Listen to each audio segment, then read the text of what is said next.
ఇక top 2 news లో ఖమ్మం జిల్లాకు సంబంధించిన వార్త చూద్దాం. అటు ఖమ్మం జిల్లాలో కూడా మొక్క రైతులు కదం తొక్కారు. తెలంగాణ రాష్ట్ర రైతు సంఘం ఖమ్మం జిల్లా కమిటీ జిల్లా కలెక్టరేట్ ను ముట్టడించారు. అనంతరం కలెక్టర్ కార్యాలయం ముందు ధర్నా నిర్వహించారు. మొక్కజొన్న పంటకు 2400 రూపాయలు ధర నిర్ణయించి మార్క్ ఫెడ్ ద్వారా కొనుగోలు చేయాలని డిమాండ్ చేశారు. రైతు భరోసా అందరికీ వెంటనే ఇవ్వాలని, పంటల బీమా పథకాన్ని రాష్ట్రంలో అమలు చేయాలని రైతులు నినదించారు. రాష్ట్ర వ్యాప్తంగా రైతుల సమస్యలను పరిష్కరించకపోతే పెద్ద ఎత్తున ఆందోళన కార్యక్రమాలు చేపడతామని తెలంగాణ రైతు సంఘం నాయకులు హెచ్చరించారు.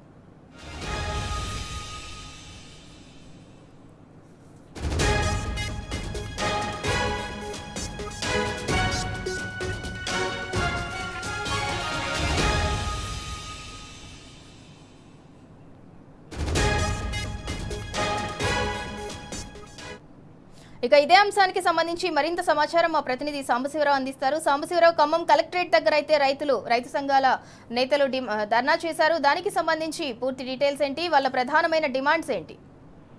సింధూరా, ఖమ్మం జిల్లాలో ఉమ్మడి ఖమ్మం జిల్లా వ్యాప్తంగా లక్షలాది ఎకరాల్లో సాగు చేసినటువంటి మొక్కజొన్న రైతుల కష్టాలు రోజు రోజుకు పెరుగుతున్నాయి. గత 10 రోజుల కాలంలో ఇది రెండో ధర్నా. ఇదే కలెక్టరేట్ ప్రాంగణంలో 2 సార్లు ధర్నా చేశారు.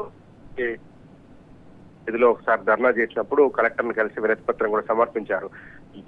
మార్చి 15 నాటికి మొక్కజొన్న కొనుగోలు కేంద్రాలు తెరవాలని, అట్లాగే మార్క్ ఫెడ్ ద్వారా మద్దతు ధర, కనీస మద్దతు ధర 2400 రూపాయలు కేటాయించి డిమాండ్ చేస్తూ గత కలెక్టర్ని కలిసి కలెక్టర్కు వినతి పత్రం కూడా సమర్పించారు. కానీ ఇవాళ మార్చి 18 వచ్చింది. ఈ రోజు వరకు కూడా ఎక్కడ ఒక మొక్క కొనుగోలు కేంద్రం ఏర్పాటు చేయలేదు. మార్క్ ఫెడ్ దానికి సంబంధించినటువంటి విధి విధానాలు కానీ, కొనుగోలుకు సంబంధించినటువంటి సుముఖతను కానీ వ్యక్తం చేయకపోవడంతో రైతులు తీవ్ర ఆవేదన వ్యక్తం చేస్తున్నారు. దాదాపు 8 లక్షల క్వింటాల దాకా దిగుబడి వస్తుందనేటువంటి ఒక అంచనా ఉంది. ఉమ్మడి ఖమ్మం జిల్లాలోనే విపరీతంగా సాగు చేసినటువంటి పరిస్థితి కనిపించింది. అనేక మండలాలలో మొక్కజొన్న రైతులు ఇప్పటికే ఒక పక్క వర్షం పట్టినటువంటి నేపథ్యం ఉంది. మొన్న ఈ మధ్య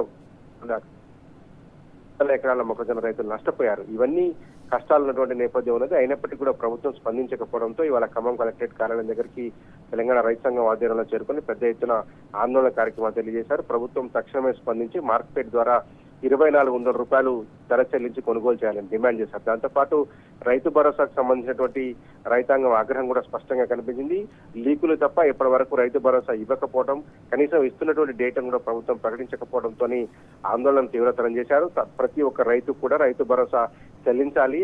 బేషరతుగా గత ప్రభుత్వం ఎట్లయితే బీఆర్ఎస్ హయాంలో రైతు బంధు ఇచ్చారో అదే తరహాలో కాంగ్రెస్ ప్రభుత్వం తీసుకొచ్చిన రైతు భరోసాను కూడా చెల్లించాలని డిమాండ్ చేశారు. దాంతోపాటు రైతాంగ సమస్యల పట్ల కాంగ్రెస్ ప్రభుత్వం అనుసరిస్తున్నటువంటి విధానాలను కూడా రైతు సంఘం తప్పుపట్టింది. తక్షణమే రైతాంగ సమస్యలను పరిష్కరించకపోతే రాష్ట్ర వ్యాప్తంగా పెద్ద ఎత్తున ఉద్యమాన్ని నిర్మిస్తామంటూ కూడా రైతులు కలెక్టర్ను కలిసి విజ్ఞప్తి పత్రాన్ని అందజేయడంతో పాటు ఈ ప్రభుత్వానికి తీవ్రమైనటువంటి హెచ్చరికలు జారీ చేశారు.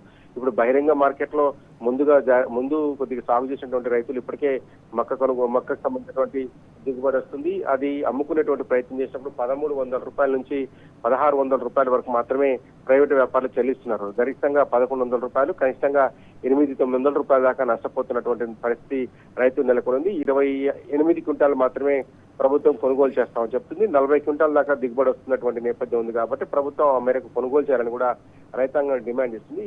మొత్తంగా చూస్తే మొక్క రైతులకు సంబంధించినటువంటి వ్యవహారంలో మార్క్ ఫెడ్ నుంచి ఇప్పటి వరకు లీకులు తప్ప కొనుగోలుకు సంబంధించినటువంటి ఒక స్పష్టమైనటువంటి ప్రకటన రాకపోవడం, మార్కెట్ కొనుగోలు మీరు అన్నట్టు గత ప్రభుత్వ హయాంలో చూసుకున్నట్లయితే రైతులకు రైతు బంధు కావచ్చు, సాగునీరు కావచ్చు, సకాలంలో ఎరువులు విత్తనాలు అందించడం కావచ్చు, గిట్టుబాటు ధర కల్పించడం కావచ్చు, ఇలా అనేక రకాలుగా అంటే రాష్ట్రంలో రైతును రారాజుగా చూసుకున్నారు గత బీఆర్ఎస్ ప్రభుత్వ హయాంలో. కానీ ఇప్పుడు కాంగ్రెస్ హయాంలో చూసుకున్నట్లయితే దళారులు రారాజుగా ఉంటున్నారు అని అనుకోవచ్చా? సింధూరా, ప్రస్తుతం అదే పరిస్థితి కనపడుతుంది. రైతులు పండించినటువంటి పంటలకు ఎక్కడ గిట్టుబాటు ధర దక్కట్లేదు. మరోపక్క ప్రకృతి విపత్తుల వల్ల నష్టపోయినటువంటి రైతులకు పరిహారం అందట్లేదు. దాంతోపాటు ప్రకృతి ఎట్లా ఉన్నా, రేట్లు ఎట్లా ఉన్నా కానీ ప్రభుత్వం రైతు బంధు పేరుతోని బీఆర్ఎస్ ప్రభుత్వం ఎకరాకు 5000 చొప్పున ఇచ్చి ఆదుకున్నటువంటి పరిస్థితులు ఉన్నాయి. ఇప్పుడు కనీసం ఈ ప్రభుత్వం 3 దఫాలుగా రైతు భరోసా ఎగ్గొట్టింది. ఇది 3వ దఫా. డిసెంబర్ లో వేయాల్సినటువంటి నేపథ్యం ఉంది. డిసెంబర్, జనవరి, ఫిబ్రవరి, మార్చి వచ్చినా కానీ ఇంకా ఒక 10-15 రోజులు అయితే కోతలు కూడా మొదలయ్యేటువంటి నేపథ్యం ఉంది. వరి కోతలు కూడా చేతికొస్తాయి. ఇప్పుడు ఎట్లాగో మొక్కజొన్న ఇప్పుడు సీజన్ స్టార్ట్ అయిపోయింది, ఈల్డింగ్ కూడా వచ్చేస్తుంది, కోతలు కూడా మొదలైపోయినటువంటి నేపథ్యం ఉంది. ఎప్పుడో నాట్ల నాడు ఇవ్వాల్సింది ఇప్పటి వరకు ఇవ్వకపోవడం పట్ల రైతాంగం తీవ్ర ఆగ్రహం వ్యక్తం చేస్తుంది. సరే, ఒకసారి అంటే ఏదో మిస్ అయింది అనుకోవచ్చు, కానీ 3 సందర్భాలలో 3 దఫాలుగా రైతు భరోసా ఎగ్గొట్టడం పట్ల రైతులు తీవ్ర ఆగ్రహం వ్యక్తం చేస్తున్నారు. రుణమాఫీ కూడా సరిగా కాలేదు, రైతు భరోసా అందడం లేదు, పండించినటువంటి పంటలకు గిట్టుబాటు ధర లేకపోవడంతో పాటు నష్టపోయిన పంటలకు కూడా ₹1 చెల్లించిన పాపాన్ని ప్రభుత్వం పోలేదు. కనీసం ఎంత నష్టపోయిందో అనేటువంటి అంశాన్ని కూడా ఒక అంచనా కూడా వేసేందుకు కూడా అధికారులు ముందుకు రానటువంటి నేపథ్యం ఉంది. దాంతో మొన్న పత్తి పూర్తి స్థాయిలో నష్టపోయారు. ఎంత దారుణంగా నష్టపోయారంటే రైతులు దాదాపు 1,00,000 ఎకరాల పైసలకు పత్తి దిగుబడి రాక కొంత, ప్రకృతి విపత్తుల వల్ల కొంత, రకరకాల కారణాల వల్ల ఆ పత్తి అంతా కూడా తీసి తొలగించి వేసి మొక్కజొన్న వేసుకున్నారు. ఆ మొక్కజొన్న పంట ఇప్పుడు చేతికి వస్తుంది, బాగుంది, క్రాప్ బాగుంది, ఈల్డింగ్ మంచిగా వస్తుంది అనేటువంటిది రైతులు సంతోషపడుతున్నటువంటి పరిస్థితులలో ప్రభుత్వం కొనుగోలు చేయకపోవడం వల్ల వాళ్ళకి రావాల్సినటువంటి ₹2,400 మద్దతు ధర దక్కకపోవడం వల్ల కేవలం ₹13,000-1400 ప్రైవేటు వ్యాపారులకు అమ్ముకున్న దుస్థితి వచ్చింది. పూర్తి స్థాయిలో రైతులు నష్టపోతున్నారు. అందుకే ప్రభుత్వం మీద తిరుగుబాటు చేస్తామని పదే పదే హెచ్చరిస్తున్నారు. Sindhura. Right, thank you Sambasivarao. ఇక మొత్తానికి మక్క కొనుగోలు కేంద్రాలు వెంటనే ఏర్పాటు చేయాలనైతే బీఆర్ఎస్ డిమాండ్ చేసింది. గన్ పార్క్ వద్ద అమరవీరులకు నివాళులర్పించిన బీఆర్ఎస్ ఎమ్మెల్యేలు, ఎమ్మెల్సీలు అమరవీరుల స్తూపం వద్ద అయితే మక్క కంకులు పట్టుకుని నిరసన తెలిపారు. మరోపక్క చూసుకున్నట్లయితే ఖమ్మం కలెక్టరేట్ దగ్గర రైతు సంఘాలు ధర్నా నిర్వహించారు.